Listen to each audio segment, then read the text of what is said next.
Amahoro y'Imana kuri mwe mwese inshuti za Lorenzo M4 turizera komeze neza cyane. Mumeze mute aho iwanyu imikino ikomeje kubaryohera n'ukwezi kwa gatanu tugiye kwinjiramo gukomeye cyane nyine haba mu Rwanda ndetse no hanze kuva ku mikino ya Champions League Burayi, imikino ya Championnat mu Rwanda, igikombe cy'amahoro, FA Cup n'ibindi byose nyine na Premier League n'ukwezi gusozwamo amashampiyona yose abakomeye reko karindire nyine iteye kwisi. Niyo mpamvu makuru ari menshi cyane ndetse kandi inshuti za Lorenzo M4 ndizera ko rwose mwamaze gukora subscribe, bamaze kubikora nabashimiye cyane n'umusanzu nyine wanyu kandi turawubashimira. Reka rero nizere ko mumeze neza cyane. Amakuru rero arahari ni menshi muri ekipe ya Rayon Sport mbere yo guhura n'ikipe ya Police FC imuhanga ku munsi w'ejo. Mashami Vincent yakaniye gutsinda ekipe ya Rayon Sport, yakaniye guteza abareyo agahinda gakabije, ihungabanya bitekerezo. Mashami Vincent yigize iki? Yarayitsinze Rayon Sport ibitego byose bine mu mukino wa championnat bari guhuriramo nyine, yatsinze ekipe ya APR Football Club yanibwe. Mashami Vincent ni gatiki, Mashami Vincent akaniye ku buryo ubuteye ubwoba. Bareyo nabo rero bakaniye, ariko amakuru ni menshi muri ekipe ya Rayon Sport, amakuru yose gusa si meza. Mpere ku kirero nyaherehe muri ekipe ya Rayon Sport mbere na mbere ntabwo umwuka yifashe neza kuko rwose ubukene buranuma. Kugeza ubu ngo abakinnyi ntibarahembwa ukwezi kwa gatatu ndetse kandi n'ukwezi kwa kane nako tugerereye, bafitiwe ibirane bibiri, ibirane by'amezi abiri yose. President wa Yezu Jean Fidel aravuga ko rwose amafaranga ntayahari, ariko arimo aragerageza ibishoboka byose kugira ngo ekipe igume hamwe, barebe ko shampiyona yarangira, barebe ko hari icyo bageraho muri shampiyona, ariko biragoye cyane. Reka mbe nk'urugero, ejo bundi ku mukino wa Rwamagana City, umukino wabaye kwa gatandatu urasubikwa usozwa ku cyumweru, ariko ibyabaye kwa gatandatu byagenze bite muri rusange? Ekipe yagomba kuzamuka i Rwamagana kuwa gatanu ikarara muri hoteli, kuzamuka Ingoma, bagomba bakina Ingoma ntabwo ari Rwamagana, ariko nyine bakina na Rwamagana City. Rayon Sport agomba kugenda kwa gatanu kimwe n'andi makipe nyine yose akomeye yajya mu ntara kure haraka distance, bariyemeza bakagenda hanyuma bakarara muri hotel, hanyuma bagakina ku munsi w'ejo biteguye ndetse n'amaze gukorera imyitozo ku kibuga bazakiniraho umukino. Rayon Sport rero rwose bagomba kurara Rwamagana kwa gatanu, ariko ntabwo ariko byagenze. Ekipe ya Rayon Sport abakinnyi bakoze akanama, baravuga bati ntabwo duheruka ifaranga, dore na prime twagomba guhabwa tumaze gusezerera Intare ntabwo bigeze bayiduha, nta kintu na kimwe dufite ku mufuka. Reka tubwire President wa Yezu Jean Fidel dusaba ubuyobozi bw'ikipe yacu, aho kugira ngo tujye kurara muri hoteli Rwamagana baduha amafaranga, hanyuma twikenuze turebe n'icyo twasigira abagore, hanyuma tuzagende mu gitondo. Rwamagana si ikipe ikomeye cyane, tuzagerayo dukore decrassage umwanya muto, hanyuma dutere umupira kandi tuyitsinde. Nuko abakinnyi bumvikanye bashora ikibazo kwa President. President arabyemera, ubuyobozi bwa Rayon Sport barabyemera, bati nta kibazo, bati rwose dushobora kuha amafaranga yanyu yo mwari korana muri hoteli mukarari wanyu, hanyuma mukagenda mu gitondo, ibyo ntacyo bidutwaye niba mwizeye ko muzatsinda ekipe ya Rwamagana City. Ekipe ya Rayon Sport rero bagezeyo basanga President ntabwo yaje. President wa Yezu Jean Fidel retired ntabwo yagiye Rwamagana City, ntabwo yagiye Ingoma, mbabarire ntabwo yagiye Ingoma, hagiyeyo SG wa Rayon Sport akaba yitwa Namenye Patrick, niwe waherekeje ekipe ya Rayon Sport. Abakinnyi rero bari ku meza barimo barafata ifunguro rya saa sita bitegura match, amaze kugeraho rwose bagiye hakiri kare. Namenye Patrick bari bamusabye ko abakinnyi rero basabye ibihumbi nibura 30 buri mukinnyi kugira ngo babashe kwitwara neza kuri match, ariko barababwira bati tuzabaha 20,000. bagenda aribyo babemereye. Bageze i Rwamagana bari ku meza, SG ababwira ko ibihumbi 30 bitabashe kuboneka na 20 babemereye bitabonetse, bagiye kubaha ibihumbi 10 gusa. Ababahaye ibihumbi 10 ibaze umukinnyi nka Ruvumbu, babahaye amafaranga ibihumbi 10 buri mukinnyi, bavuga ko ngwandi baraza kwa bayarimo bazayabaha kuko atabashije kuboneka. abakinnyi bagiye gukina umukino wa Rwamagana City ewana batari muri mood, abana babihiwe rwose, ubona ko rwose bari batari motive, bagiye gukina umukino wa Rwamagana City mu by'ukuri bari babihiwe ku buryo bukomeye cyane. Abarebye umupira mwarebonye ko no gutsindwa igitego na Rwamagana City babanje igitego bari barangaye, bari distre nyine batishimye habe na gato. Abakinnye umukino wa Rwamagana City bari muri mood mbi.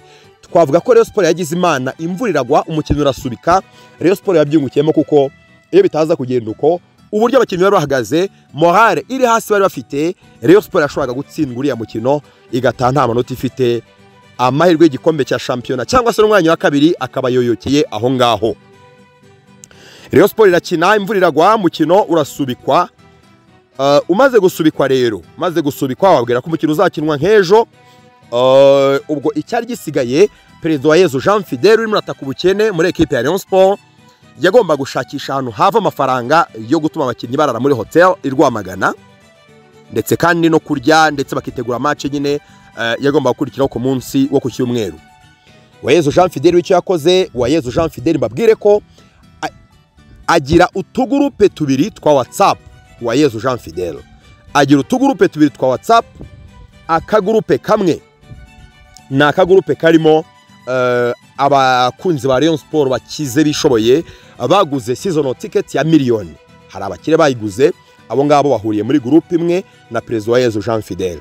Hakazi ni groupe ya WhatsApp irimo abo yakwita nyine nk'umwe bw'abareyo, babandi nyine atakira iyo habaye ikibazo gikeneye ikibazo nyine kiri urgent, ikibazo cya urgence gikeneye intervention yihuse, quick intervention.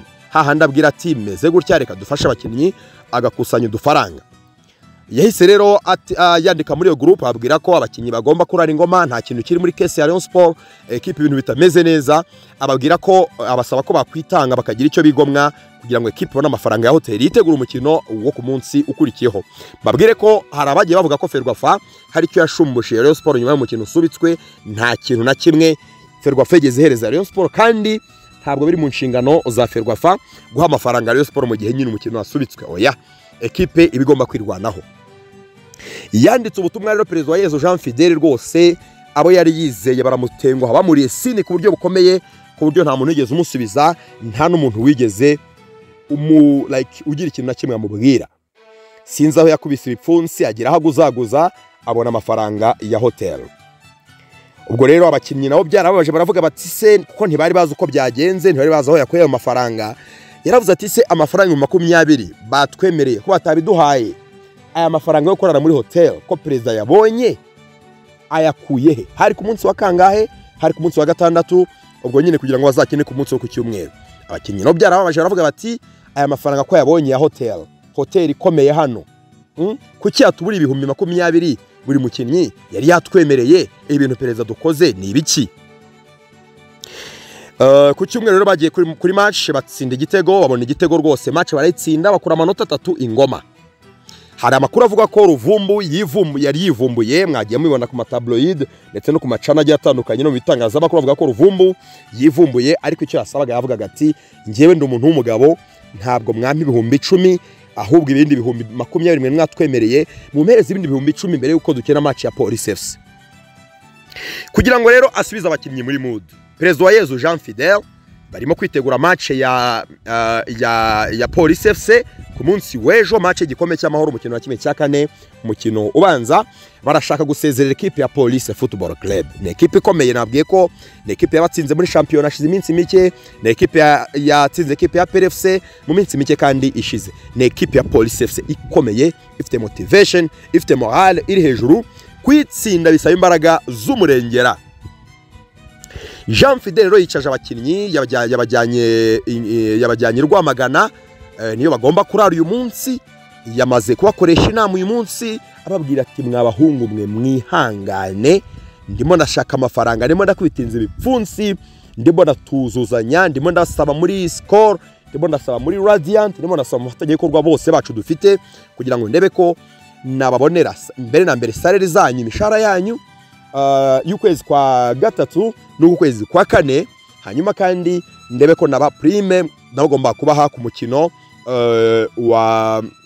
w'igikombe cy'amahoro basezerera equipe y'Intare nubwo ari forfait ariko bagomba kuyabaha. Mbibutse ko mu mikino y'igikombe cy'amahoro Rayon Sport kwikora ntabwo itanga amafaranga ku mukino wose watsinze. Oya, Rayon Sport itanga prime mu gikombe cy'amahoro iyo equipe isezereye, like iyo ikomeje renza round igiye mu yindi. Bivuze ngo ku mukino ubanza batsinda Intare nta prime babonye, yose bagomba kuyibona bamaze kuyisezerera. Umukino nyine wa forfait abakinnyi baritabiriye bagomba nyine kubona iyo prime. Perezida yabwiye ko rero prime yabo bagomba kwibona vuba aha, ndetse niba ngombwa bagomba kwibona mbere y'umukino wa Police FC, ndetse kandi bakayibahera rimwe na prime bagomba kubona kuri match batsinzemo Rwamagana City nyine muri match yo muri weekend. Hanyuma nibura bakinjira ku mukino, buri mukinnyi nibura afite udufaranga dufatika, hanyuma akabashakira salary muri iyi minsi kugira ngo akomeze kuguma muri course y'igikombe. Murabizi ko bafite umukino na Espoir muri weekend, bazajya gira ngo irusizi niba nibuka neza, bagomba rero kubaha prime salary zabo mbere yuko uwo mukino ugera, ariko prime zo bagomba kuzibona rwose vuba ahangaha, bagomba kuzibona mbere y'umukino. Également umukino wa Police FC bagomba gucakirana n'amashami Vensa ukomeye cyane muri iyi minsi, ndetse wakaniye kubatsinda. Murumva ko rero ni ibintu bikomeye cyane, ni ibintu bikomeye cyane muri equipe ya Rayon Sport. Mu bakinnyi rero bagomba kuba bari hariya rwose, abasore bameze neza barahari bose, ndetse na Ruvumbu arahari, uretse umukinnyi witwa Adolphe Hakizimana ugifite ikibazo cy'imvune y'urutugu utaragaruka neza. Ubwo muzamu rwose Adolphe ntabwo azaba ahari, ariko abandi bakinnyi bose barahari. Samuel yaragarutse, murabizi ameze neza ndizeye, ndetse ngo ashobora kuzabanzamo ku munsi w'ejo, ndetse kandi na Ruvumbu Eretien Nzinga n'ubwo abantu hakomeje kugenda namuvuga ibihuha ngo yivumbuye, ntabwo yivumbuye rwose, icyo yasabaga ni ibihumbi bye 10, ariko n'umusore nawe umeze neza cyane rwose arahari, yiteguye match neza. Donc umutoza 11 yahitamo kuko yajyanye na groupe yose y'abakinnyi, liste yahitamo rero rwose ashobora kwikoresha nta kibazo na kimwe kirimo, ibintu byose bimeze neza cyane. Nukureba rero uburyo Rayon Sport zitwara ku munsi w'ejo, niba zatsinda equipe ya Police FC kuko n'umukino ubanza n'umukino wo kwishyura. Ubwo nukureba niba izatera gatambwe, naho ubundi ndimo nashakisha kugira ngo ndebe ko nabona traveling squad cyangwa se groupe y'abakinnyi. Umutoza ari Nyingo Francis Christian yahagurukanye yerekeza hariya mu karere ka Muhanga, aho bazakinira ku munsi w'ejo n'ikipe ya Police FC mu masaha y'umugoroba. Nimara kubona liste n'andi makuru aza kubagezeho, ese abakinnyi baza kwamaze kubona prime yabo, ibyo byose ndaza kugenda mbibagezaho rwose mu gihe gikwiye mu masaha y'umugoroba. Wowe rero nta kintu usabwa nukora subscribe kuri Lorenzo Info, niba utarabikora rwose bikore vuba cyane, uri umuntu w'agaciro kuri twe, umuntu w'ingenzi, ndetse kandi